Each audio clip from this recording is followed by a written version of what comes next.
Hello friends, a great welcome to the channel. आज हम करने वाले हैं एक short story written by Ismat Chughtai, जो कि दिल्ली यूनिवर्सिटी की राइटिंग इन इंग्लिश ट्रांसलेशन का एक पार्ट है। Otherwise also it is a very popular story जो कि बहुत सी यूनिवर्सिटीज़ के यूजी पीजी लिटरेचर सिलेबस का पार्ट होती है और बहुत इंपॉर्टेंट है किसी भी competitive exam point of view से। Lihaf by very popular Urdu writer Ismat Chughtai. Before moving further, please do not forget to share and subscribe the channel. Introduction देंगे। इंट्रोडक्शन बहुत ज़रूरी है। लिहाफ ओरिजिनली एक उर्दू शॉर्ट स्टोरी है रिटन बाय इस्मत चुगतई, जो कि 1942 में पब्लिश हुई थी। उस टाइम बहुत कंट्रोवर्शियल रही थी, but in the coming decades it was widely anthologised, बहुत पब्लिश हुई। ऑब्सनिटी की वजह से ट्रायल भी हुआ।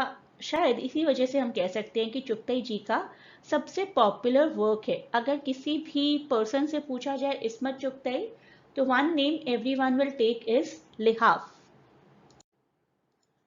कैरेक्टर्स देख लेते हैं। पहले तीन इंपॉर्टेंट कैरेक्टर्स हैं। एक तो नैरेटर, जो कि 9-10 ईयर्स की एक गर्ल हैं, बेगम जान के घर रहने आई हैं। बेगम जान is the narrator's aunt and story central character, जो कि बहुत ही ब्यूटीफुल वुमेन है। नवाब साहब से उनकी शादी हुई है, लेकिन बेगम जान को ऐसा समझ आ जाता है कि नवाब साहब को मुझ में कोई इंटरेस्ट नहीं है, but he has got interest in young men. And then Rabbu, who is the lover of Begum Jaan. जब बेगम जान अपने हस्बैंड से नाराज़ है, खफा है, तब रब्बू इज़ द वन जिनके पास थोड़ा सा सॉलेस मिलता है बेगम जान को। सो रब्बू इज़ बेगम जान's masseuse and you can say paid lover. Story की नरेटर है एक अननेम्ड यंग गर्ल, जो कि बहुत इनोसेंटली स्टोरी को एक्सप्लेन करती हैं। And the story is about her aunt Begum Jan. Begum जान जो कि एक बहुत बड़े से मेंशन में रहती हैं। बेगम जान is married to an aristocrat, a VIP sort of man who is often absent, leaving her lonely and neglected. Begum Jan की भी बहुत सारी रोमांटिक एस्पायरेशंस हैं अपनी शादी से, लेकिन उनके हस्बैंड उन्हें इग्नोर करते हैं। हाउएवर, बेगम जान को एक राहत मिल जाती है अपनी लाइफ में। उन्हें एक कंपेनियन मिल जाता है in the form of her maid Rabbu, जो कि उनकी मसाज करती है। काफ़ी रोबस्ट और मैस्कुलिन दिखाया गया है रब्बू को। तो वो यंग गर्ल ही हैं जो कि दोनों के बीच के डायनामिक्स को ऑब्जर्व करती हैं, और कहीं पर भी सेक्सुअली एक्सप्लिसिट लैंग्वेज नहीं है। मैंने आपको बताया कि इसी चीज़ का बेनिफिट लिया था इस्मत चुगतई ने कि सेक्सुअली लैंग्वेज तो है ही नहीं इसके अंदर। हाउ कैन यू से कि it is obscene? So she notices the relationship between Begum Jan and Rabu. She begins to uncover the intimacy between them. बेगम जान और रब्बू घंटों घंटों एक दूसरे के साथ बैठे रहते हैं, टाइम स्पेंड करते हैं। Rabbu massages her body and attends to all her needs, and the girl notices कि बेगम जान की हेल्थ दिन पर दिन सुधरती ही जा रही है। She is glowing specifically when Rabu is around, leading her to suspect that there is more to their relationship than the surface level. अब देखें स्टोरी का नाम लिहाफ क्यों है। लिहाफ यानी कि quilt. The crux of the story revolves around the quilt that Begum Jan uses to cover herself at night, और young girl notice करती है strange moments and sounds coming from beneath the quilt, hinting at a hidden intimacy. Hint ही दिया गया, explicit language बिल्कुल use नहीं की गई है। Despite her innocence, the girl is acutely aware of the taboo nature of their relationship and struggles to make sense of her observation.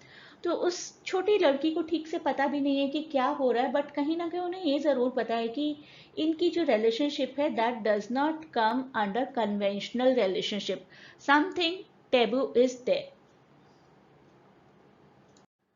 तो उस girl के डिलेमा पर ही ये स्टोरी एंड हो जाती है। और ऐसा ही सेड कि ट्रायल हुआ इस्मत चुगतई जी का, लेकिन उन्होंने बताया कि एक भी ऐसा वर्ड नहीं है जो कि सेक्सुअल इंडिकेसी दे रहा हो।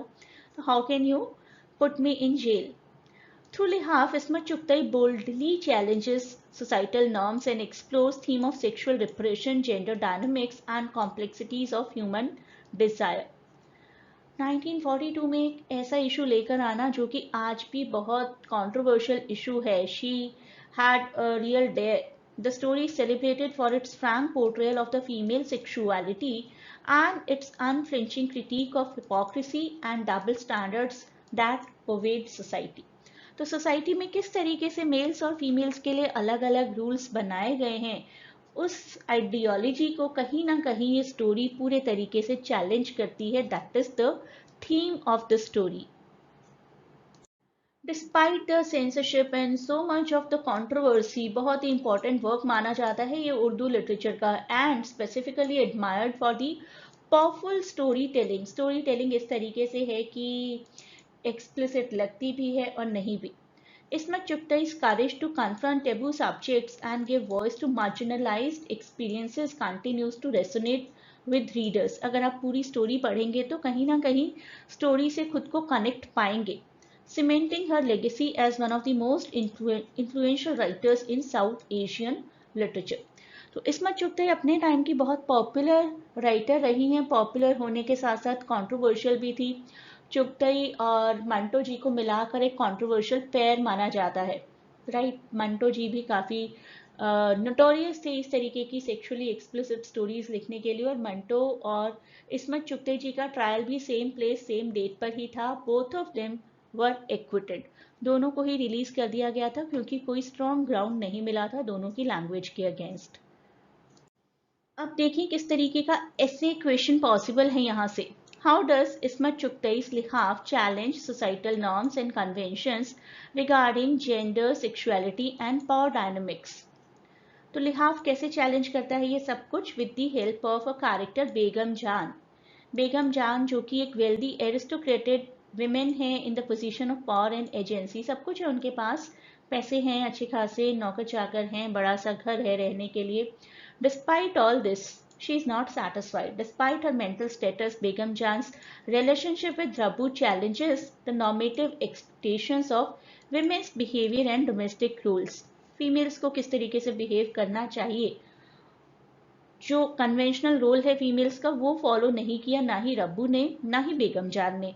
इसी वजह से लोगों ने इस स्टोरी को एक कंट्रोवर्शियल स्टोरी की कैटेगरी में पुट कर दिया. तो लिहाफ अपने आप में ग्राउंड ब्रेकिंग वर्क था, ग्राउंड ब्रेकिंग इवेंट था that challenged that point of time dominant narratives about gender, sexuality and power. 20th century, early 20th century की सोसाइटी की बात करें तो फियरलेस एक्सप्लोरेशन किया गया, टेबू सब्जेक्ट का पोर्ट्रेयल किया गया है, कॉम्प्लेक्स फीमेल कैरेक्टर्स का. तो चुगताई जी की ये स्टोरी जो है वो इसीलिए क्रिटिकल हो जाती है क्योंकि एक्सप्लिसिट लेवल पर जेंडर और सेक्सुअलिटी को एक्सप्लोर कर दिया गया है. फीमेल सेक्सुअलिटी को भी एक्सप्लिसिट वे में बताया गया है which was not accepted back in 1942. Please do not forget to share and subscribe the channel. मैं आपको एक टेलीग्राम लिंक प्रोवाइड करूंगी जिस चैनल को ज्वाइन कर सकते हैं आप. वहां पर वीडियोस के अपडेट प्रोवाइड किए जाएंगे रेगुलरली. उन वीडियोस को देखिए, सभी लेक्चर्स को देखिए, आपकी प्रिपरेशन बहुत अच्छी हो जाएगी. तो इसी वीडियो के डिस्क्रिप्शन में आपको एक टेलीग्राम चैनल का लिंक दे दिया जाएगा और सभी प्लेलिस्ट्स के लिंक्स भी. Good luck to all of you for your upcoming examination.